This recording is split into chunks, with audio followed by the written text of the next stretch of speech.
Hi there, it's Sam from Pootles.co.uk. Thank you very much for joining me today. Today I have a cute little box for you. It is a lidded box, and it's one that, you know, I've done lidded boxes before, but it's the top that is making this so lovely and so different, and it's made, it's created using the squares Framelits. I'm going to show you what to do to create the lid, and also what not to do when putting the little tab in, because this was my original that I was going to show you, and I made a knot. Anyway, but I'm going to show you how to make it and what not to do to stop this happening. And it's made, the lid part is made using the Squares Collection Framelits. We need the biggest one for the main part of the lid, and then the three smallest ones for the decorative part on the top. So I'm just going to take those off, move this out of the way. I want to do the framelit work first because the big shot is a heavy guy and he's on my left, and I'm gonna take out my elbow or something with him in a minute. So I would definitely say have your magnetic plate. I love this thing. It is just, it's wonderful. So I'm gonna take my largest framelit, and then I've got a piece of, this is soft suede ink. It's not soft suede ink at all. It is it is, oh, have this up, put me the wrong way round. Magnetic plate down first, then your cutting plate, then your soft suede cardstock, your square, the biggest square, and then I'm going to see how many of these I can fit on the bottom. This is just half a sheet of cardstock. Look, I can fit them all on, can I? Oh, you can't see that, I'm just off camera. I'll see if I can fit them all on. Brilliant, I didn't even know that, I just chopped a bit. There you go, look, I fitted them all onto a piece of card. Cutting plate on the top. Well, that's just shorten the video by a few minutes. And then roll it through the big shot. And it will crack, that's the cutting plates, that's what they're meant to do. So, big shot out of the way. Grid paper back into place, and then pop everything out. So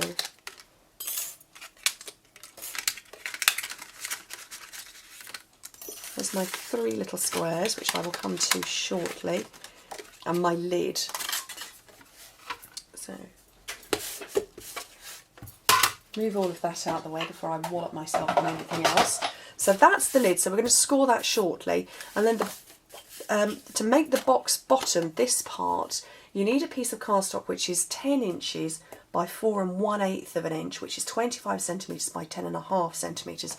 And I'm going to stamp on this now, because as you can see on this one, I've stamped onto it. This one I left plain, which I thought was kind of nice, but I fancy stamping, and I've got a brand new stamp set, Peaceful Petals. It's just arrived with me. I haven't even stamped it or anything. So I've got my soft suede ink.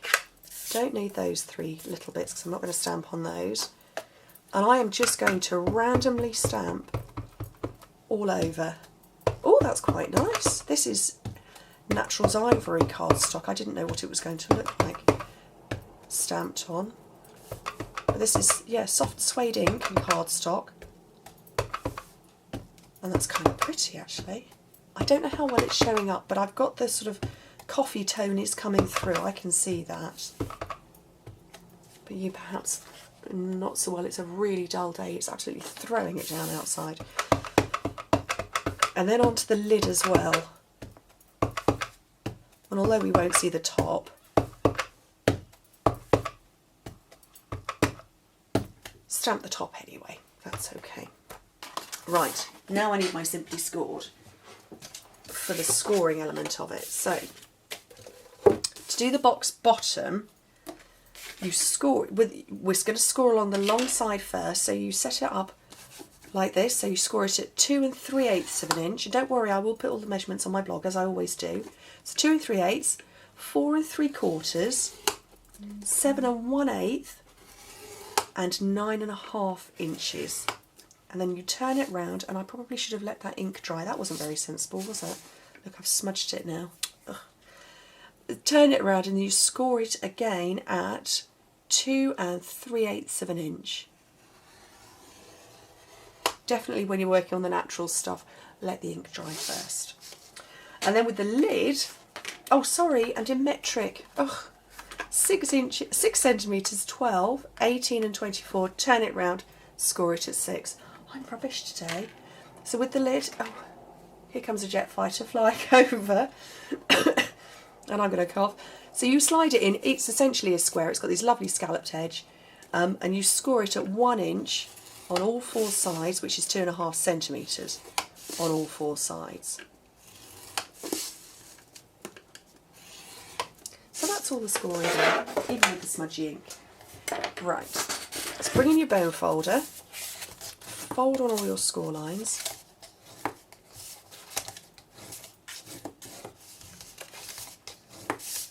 And the same with this one, so fold the long one up first, and actually this long one is going to become the bottom, so it's good that that smudge ended up there.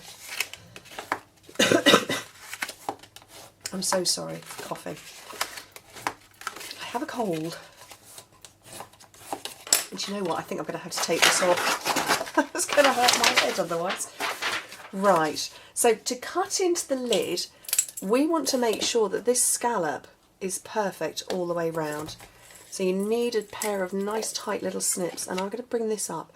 So you cut up the rectangular side, so there's a little knobbly bit, so you've gone to the left of it, and cut into the first divot. So we've got a smooth part there. And then over here, cut from that first full divot, and you're cutting it off. So basically you're left with 2 lumps. Hopefully you can see that. And that's what will give us the sharper, crisper edge, but also so that you don't have overlapping scalloped edges, because there's nothing worse than that.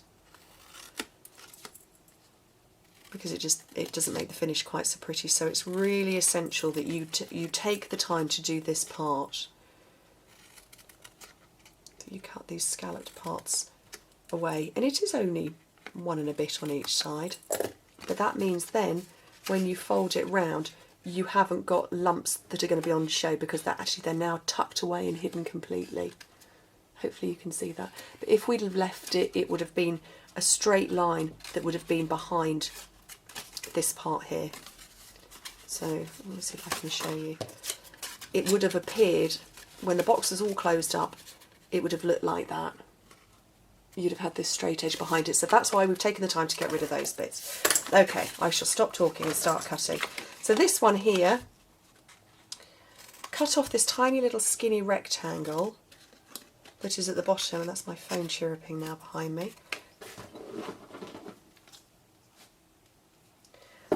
And it's the shorter part that we're cutting into. So just cut straight up each of those.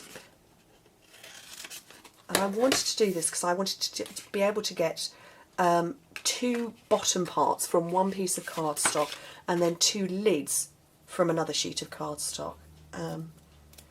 Because as you know me, I'm not a budget girl, but I like to make as much use of a piece of card as I possibly can, and I don't like waste. Hurts my head. Right, piece of sticky strip on the back. That's going to be the back, so this one is going to be our front, so we want a piece of sticky strip on here as well. If I can find the end of it.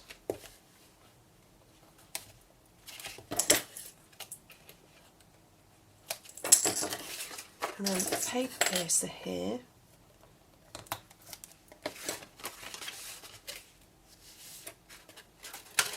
And then fold in the sides and the front, and you'll see that it doesn't match up completely. That's absolutely fine, because it's the bottom of the box. And this meant that I could have a deeper box, but again, still from just using half a sheet of cardstock. Right, how to build the lid up and how not to do that. In this smallest one, we need to punch a hole to feed the ribbon through, and this time I've got the soft suede taffeta ribbon. So we want a hole to go through it. So it doesn't really matter what kind of a hole punch you use, but aim for the middle and punch a hole. Cut off a length, and we're going to feed it in through from the bottom to the top.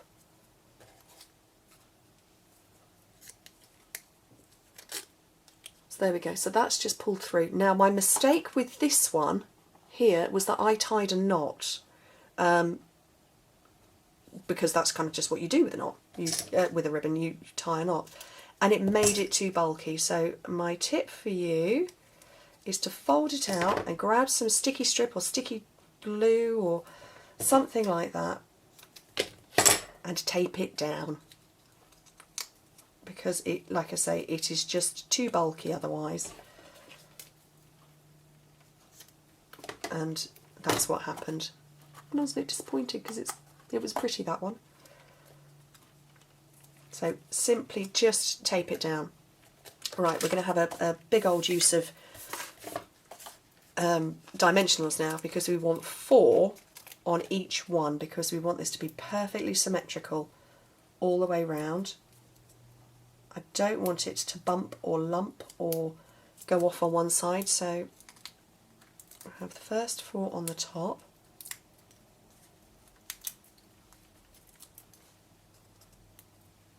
And straight into the middle.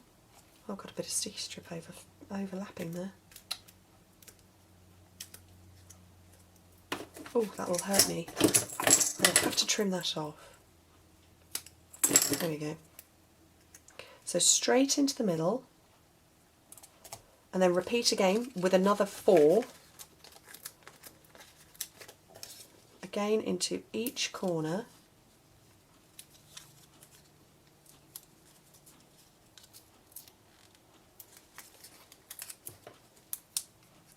And like I say, this is not one of those projects where you can sort of skimp and just stick one in the middle, because it goes a bit wibbly like that. Into the middle of that one. Quickly build this box up. I'm going to grab some snail just for the corners. I would not recommend snail, really, to be honest. I would say liquid glue or sticky strip, but just for speedy purposes.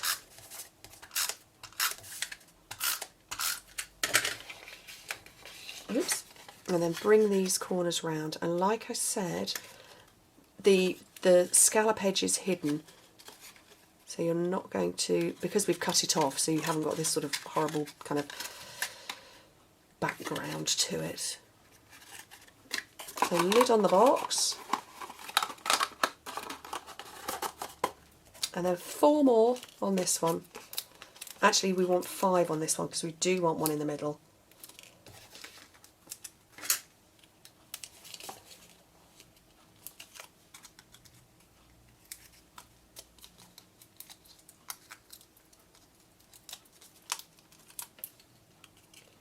And then finish it off on the top. Bring in my other one. And that is my cute little box with a lovely full top lid. How sweet. And what not to do. Anyway, thank you so much for joining me. If you want to know how to get hold of anything, you know what to do. Get in touch with me. And I hope to speak to you soon. Bye.